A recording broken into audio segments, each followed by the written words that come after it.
Hello everyone, it's Sandra and welcome to today's video. I saw Michelle Wong do this video this week and I loved it so much. I just had to do it too because you know, foundation is my makeup kryptonite. It's definitely my favorite makeup category. Lipsticks are a close second, but man, I love a good foundation. Probably because my struggles with covering up my acne as a teen kind of led me to discover makeup. That's kind of how I discovered the beauty community on YouTube over 10 years ago now, just frantically searching for the best possible foundations to cover my acne.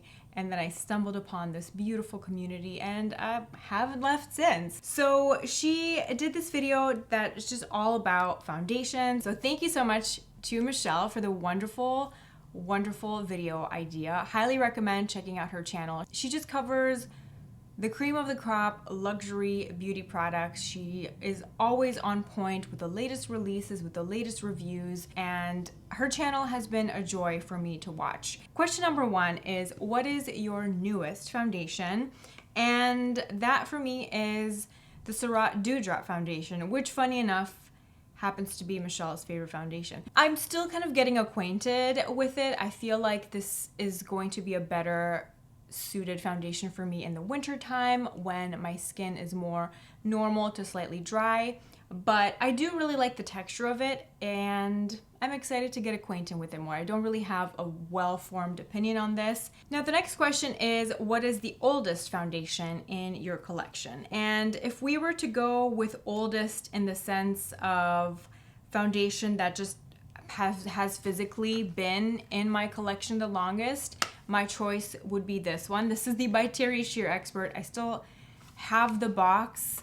For nostalgic reasons, this foundation has been discontinued. I think it got discontinued 2 years ago now, maybe 3 years, between 2 and 3 years ago.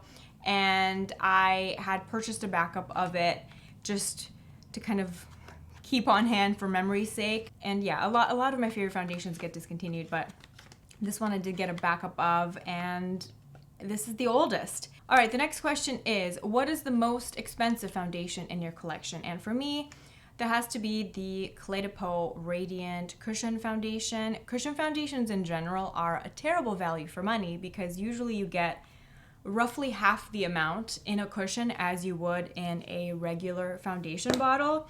So this one, you actually only get 12 milliliters of product and it costs $90 US. So if you were to do the math, the per milliliter cost, this is by far the most expensive foundation that I own. It has really decent coverage, but it truly does have a long-wearing luminous finish on the skin. It's also super easy to work with, super easy to blend. What's the most affordable? Per milliliter, the most affordable foundation that I have is actually the Giorgio Armani Neo Nude. This is $40 US for 35 milliliters of product. This is actually a really great foundation, just launched this year, and it has a really beautiful natural skin-like finish. I'm actually wearing it today. And it's really pretty, really easy to work with. It has a little less coverage than Luminous Silk, but it has really decent lasting power on my skin. I think if you are more normal to slightly oily combination, you will like this. I think Anna from the Anna Edit likes this, and she has dry skin. But for me, if I have dry patches, I find that this tends to accentuate dry patches. The next question is, what's your most everyday foundation? And for me, it has to be Lancôme Tente Idole. I've actually been wearing it a lot over the last month or two because it holds up so well underneath a mask. It doesn't transfer a lot and it just lasts really well throughout the day. This is also my go-to workday foundation. Good all-rounder, works, lasts really well, easy to work with. You can build it up, you can sheer it down. It's an OG favorite of mine. What's your foundation with the best memory attached to it? And for me, it would have to be the Giorgio Armani Cushion foundation.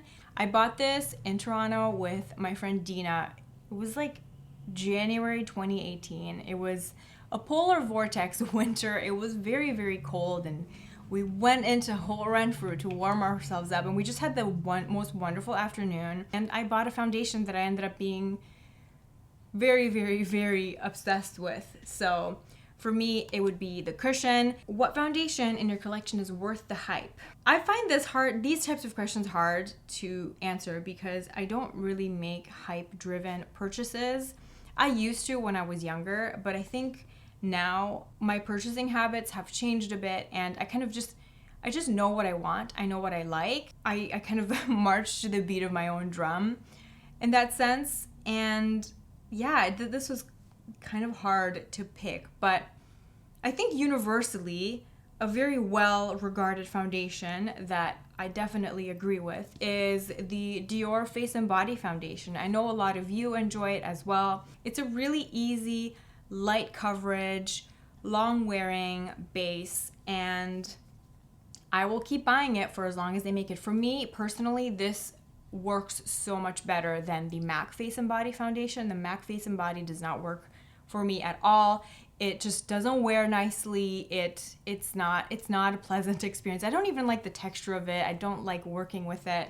This is everything I wanted MAC Face and Body to be, but better suited for those of us with more oily combination skin. What foundation in your collection was not worth the hype?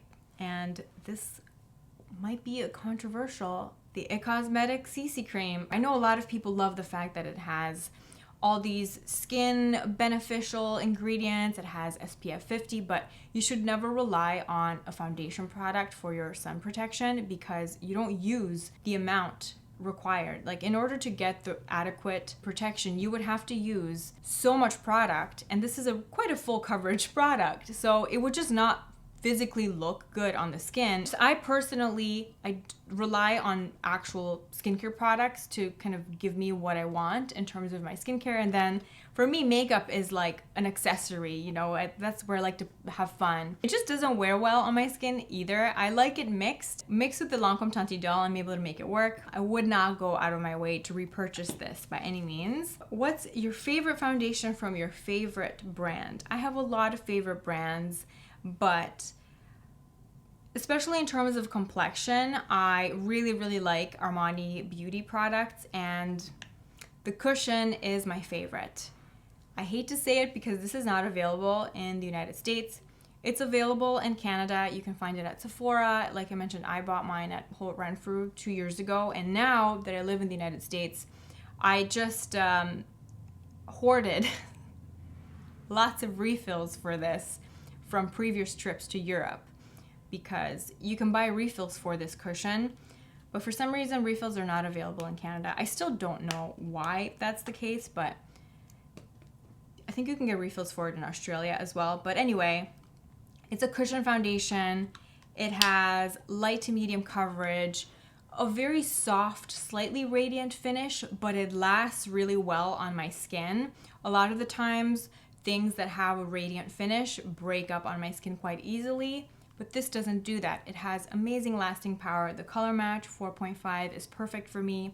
I even like the sponge that it comes with. The shape is so great, especially for getting in between the grooves of the nose. It's just a fantastic foundation. Most used foundation. If I were to zoom out and look at the past year, the foundation that I used the most frequently is actually the Pat McGrath foundation, which I really, really enjoy. It's the Skin Fetish Sublime Perfection Foundation. It's just good. It's good for a special occasion. It's good for every day. It has a beautiful satin finish, and I can mix it with things to kind of customize the finish if I really need to. Love the coverage, love the color match, and I've been reaching for this the most. Most underrated. For most underrated, I think I'll have to go with the Giorgio Armani Power Fabric Foundation Balm. I don't think I have heard anybody talk about this other than Beauty Professor, whose blog I absolutely love, and her and I have a similar preference in foundations. And I remember when she did a blog post when this came out and she did swatches, I was like, yep, I need to try this. And I really enjoy this. Haven't been reaching for it lately because this is more of a fuller coverage product, and it definitely has more of a velvety finish on the skin. But I think this on my skin is much nicer than the regular Power Fabric foundation by the brand. Again, this is a product that is better suited for people with more normal to slightly combination, slightly oily skin. If you're super, super oily, this will not have enough oil control on its own. It's basically a foundation stick, but in a pot. It has a very, very silky, very, very light texture. It's almost like a stick of butter where it kind of melts on contact.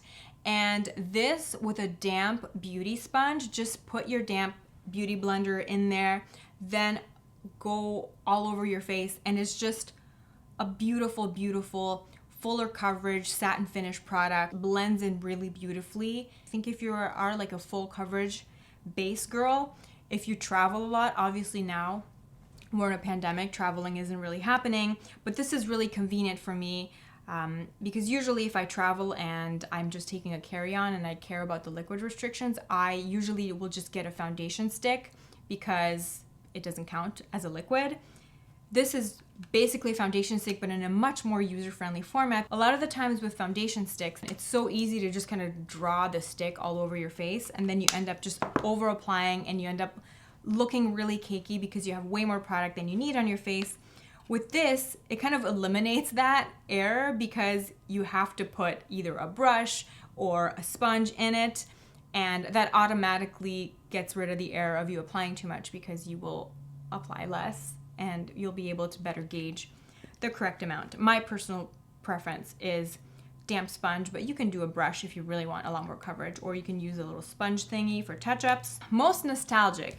I don't have it, but for me, hands down, the most nostalgic foundation is the MAC Studio Fix powder. That's the powder foundation. It was a full coverage powder foundation by MAC. I think they still make it. I used to use the color C4, and I must have gone through about 20 of them in my lifetime. That was my go-to. That was, I had a very oily skin. I had a lot of acne, and that was the foundation. I would just dive right in with a kabuki brush. Studio Fix Fluid is another nostalgic foundation formula for me, but I definitely use the powder more, so I can still smell it in my mind. Next is the most disappointing. For me, the most disappointing was the Surratt Surreal Skin Foundation Wand. I bought it after seeing it in a Lisa Eldridge video, and for me, this just does not wear well. I'm not giving up on it quite yet. I will use it up eventually. I just had such high expectations for it because it looked so good in that video. It just looked like crap on my skin, and I still haven't figured out a way for it to work for me. It just doesn't wear well. I also don't love the packaging. It has this little brush built in, and while the brush is actually really nice and you can wash it, I don't know if you can see there, but it just gets frayed. And even I tried to correct it with a brush guard and it just wouldn't go back. Finally, the last question is, what is the most unique foundation? And for me, it would have to be the Chanel Le Beige Water Tint. Is it really a foundation? I feel like that's a point that could be argued because I guess it's a water tint, but it is definitely the most unique complexion product I own, and I love it so much. This actually mixed with the Pat McGrath foundation is a long wearing, sheer, radiant base that will last on oily skin. It's a really hard thing to find a foundation that is on the radiant side, lighter coverage, that will actually last all day on an oilier skin type without looking super, super, super greasier, without slipping and sliding all over the place. And this is amazing. This works on my skin in the middle of the summer when it's at its oiliest, and while it doesn't have significant coverage at all, it's the sheerest of sheer coverages. It just evens out my skin tone and gives the most beautiful soft focus effect to the skin that lasts all day without making me look more oily, more shiny. And it just feels really wet when you apply it on the skin, but then as you buff it in with your fingers, the pigment particles kind of burst and then they disperse and they just leave the most beautiful tint behind. So I really, really love this and I find it really unique. And those are all the questions. If you want to respond in the comments with your picks, love love talking foundations. I could talk about foundations all day. Thanks for hanging out with me, and I will see you in my next video. Bye.